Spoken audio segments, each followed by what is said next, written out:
بسم اللہ الرحمن الرحیم۔ حضرت عائشہ صدیقہ رضی اللہ تعالیٰ عنہ فرماتی ہیں، ایک عورت تھی اور اسے نبی پاک صلی اللہ تعالیٰ علیہ وسلم نے وہ کلمہ پڑھ کے مسلمان ہوئی، مدینہ طیبہ آ گئی تو حضور نے مسجد نبوی شریف میں اس کے لیے مکان،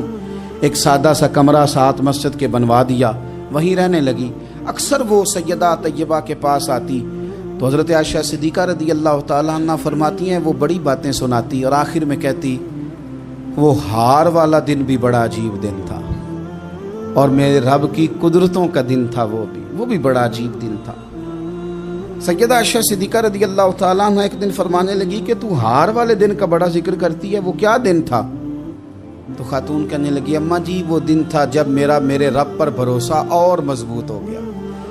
جس دن میرا اپنے رب پر توکل اور بڑھا، میرے ایمان میں یقین میں اور پختگی آئی۔ کہنے لگی میں ایک گھر کی کنیز تھی، نوکرانی تھی، اس گھر میں ایک بچی تھی جس کے پاس سونے چاندی ہیرے جواہرات کا ہار تھا۔ اس زمانے میں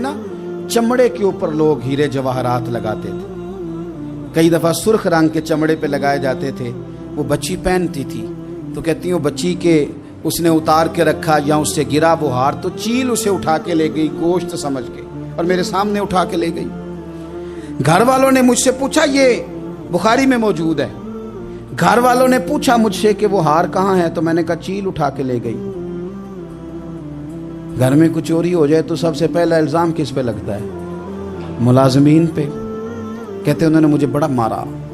بڑی تکلیف تھی، حتیٰ کہ میری شرمگاہ تک کی تلاشی، میری عزت اتنی خراب کی میں بتا نہیں سکتی۔ میں نے اپنی زندگی میں ایک واقعہ دیکھا، ایک امیر گھر میں چوری ہو گئی، ملازم کو اتنا مارا کہ وہ چارپائی پہ پڑ گیا، پولیس والوں سے اتنی مار پروائی گئی کہ وہ بیچارہ چارپائی پہ پڑ گیا اور پھر وہ اتنا بیمار ہوا اور کچھ دنوں کے بعد پتہ چل گیا کہ چور تو اپنا بیٹا ہے ان کا، پھر اس کا انتقال ہو گیا۔ اب وہ سیٹھ صاحب اور گھر والے آ کے مرنے والے کے کان میں معافیاں مانگ رہے ہیں، کان میں۔ تو میں نے ان سے پھر کہا تھا کہ یہ تو اب چلا گیا ہے، تمہارا زور چلتا تھا تو تم نے قانون خریدا اور تم نے اسے جتنا ہو سکا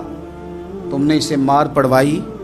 تمہارے پاس جو عدالتیں تھیں تم نے وہاں کارروائی کی، اب ایک عدالت قیامت کے دن لگے گی۔ یہ کمزور تھا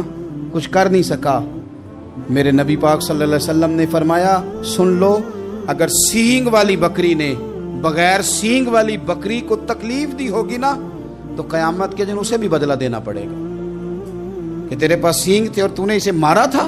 وہ خاتون عرض کرتی ہے سیدہ عائشہ کی خدمت میں کہ مجھے بڑا مارا، مجھے تکلیف دی، میں کہہ رہی تھی کہ میرے سامنے چیل لے گئی ہے پر وہ نہیں مان رہے تھے، اماں جی انہوں نے مجھے بڑا مارا۔ حضرت عائشہ صدیقہ کہتی ہیں پھر کیا ہوا؟ کہنے لگی اماں جی جب کوئی میرا مددگار نہ رہا، مجھے تکلیف دے رہے تھے، رسوا کر رہے تھے، تو میں نے اپنے رب سے مدد چاہی، میرے رب کی طرف میں نے توجہ کی، میں نے کہا مالک اب تو ہی میرا مددگار ہے۔ کہتی ہے وہ مجھے مار رہے تھے تو وہ چیل جو ہار لے گئی تھی وہی لے کے واپس آ گئی اور ہمارے سروں کے قریب لا کے اس نے جب اس ہار کو پھینکا وہ مجھے